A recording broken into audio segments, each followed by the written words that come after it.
Baik para siswa sekalian, selamat bertemu kembali di ruang belajar ini. Kemarin kita sudah mempelajari tentang hukum Kirchhoff yang pertama, bahwa jumlah arus yang masuk sama dengan jumlah arus yang keluar.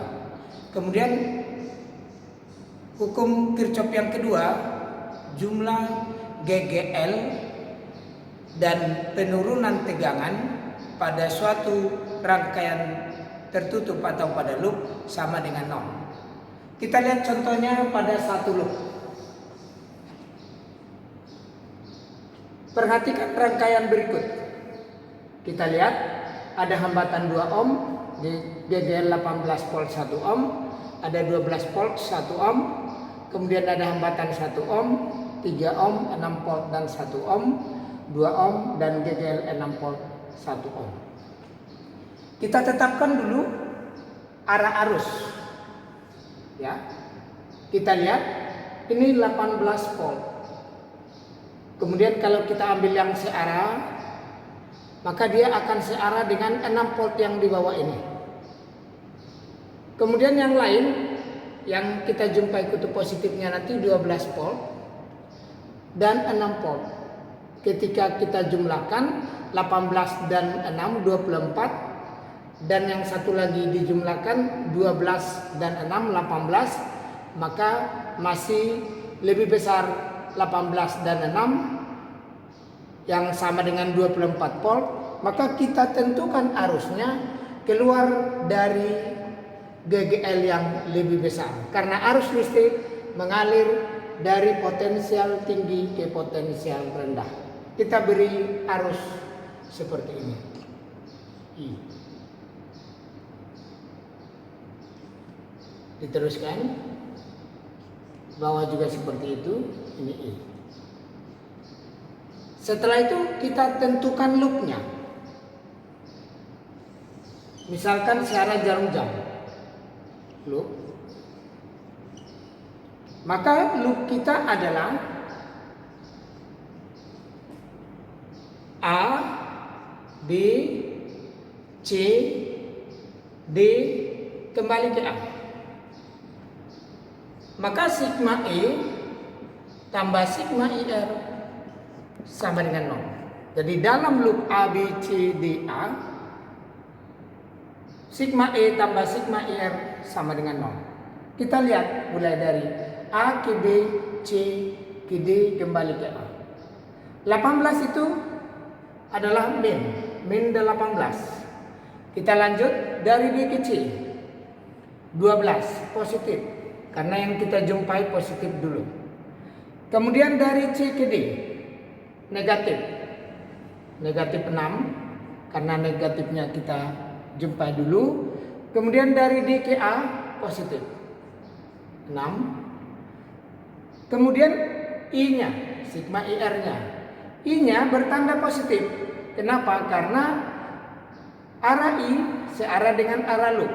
Maka kita buat I kali semua hambatan yang dilewati, termasuk hambatan dalam.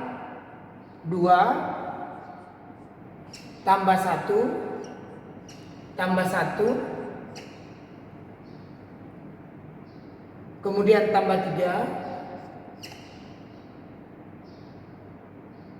tambah 1 tambah 2 tambah 1. Kalau kita jumlahkan seluruhnya ini ada 12. Kita cek ulang ya, kita cek ulang 2 1 1, kemudian 1 lagi. Maka kita ada kurang tambah 1 di sini ya.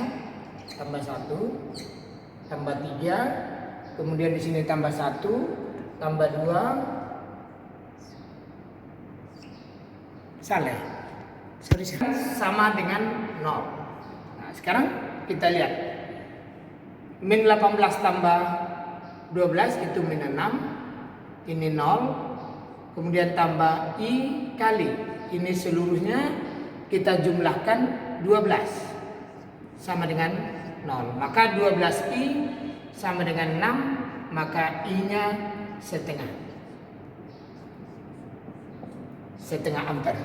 Maka kuat arus yang mengalir adalah setengah ampere pada rangkaian ini. Nah, sekarang kita akan mencari tegangan 2 titik. Kita cari PAB misalnya. PAB. PAB bisa kita cari dengan 2 cara. Cara pertama dari A ke B langsung. Seperti ini. Cara kedua ke bawah. A, D, C, ke B. Maka cara pertama tadi loopnya adalah AB. Maka PAB sama dengan sigma E tambah sigma IL. Ya, ini rumus yang kita pelajari. Maka sigma E-nya adalah min 18 dari A ke B, perhatikan. Kemudian I-nya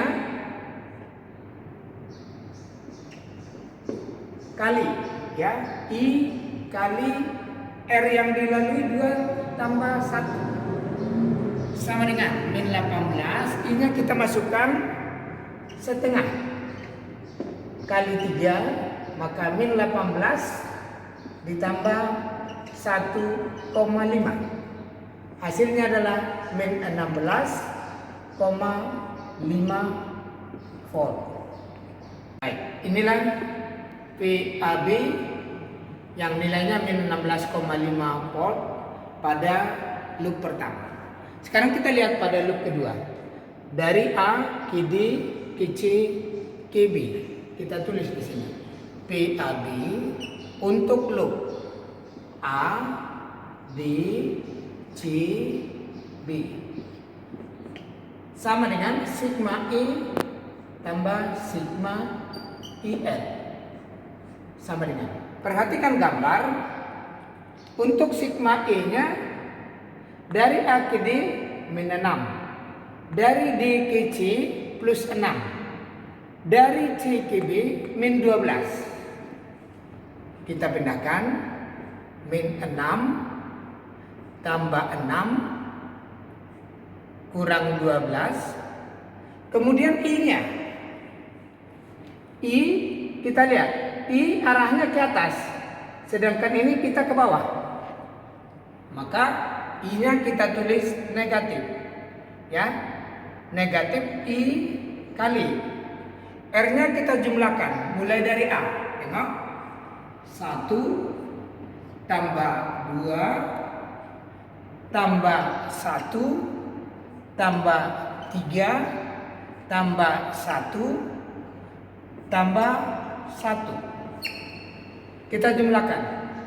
Min 6 dengan 6 habis, tinggal min 12 dikurang setengah kali. Kalau ini kita jumlahkan 9. Maka ini min 12 dikurang 4,5 sehingga kita dapat min 16,5 volt. Maka dengan demikian PAB dengan loop AB min 16,5 dengan PAB dengan loop ADCB juga min 16,5 volt, maka hasilnya sama. Dengan demikian nanti kalau ada soal, kamu akan memilih jalan yang paling singkat atau yang paling mudah. Cuma kalau dia diagonal A ke C, nanti hitung komponennya mana yang lebih sedikit, ya, mana yang lebih sedikit, ya. Misalnya dari A ke B ke C itu hitung komponennya 1, 2, 3, 4. Sedangkan dari A ke D ke C 1, 2, 3, 4. Sama-sama 4, maka pilih salah satunya. Demikianlah contoh soal penerapan dari hukum Kirchhoff yang kedua pada satu loop. Nanti kita lanjutkan pada 2 loop.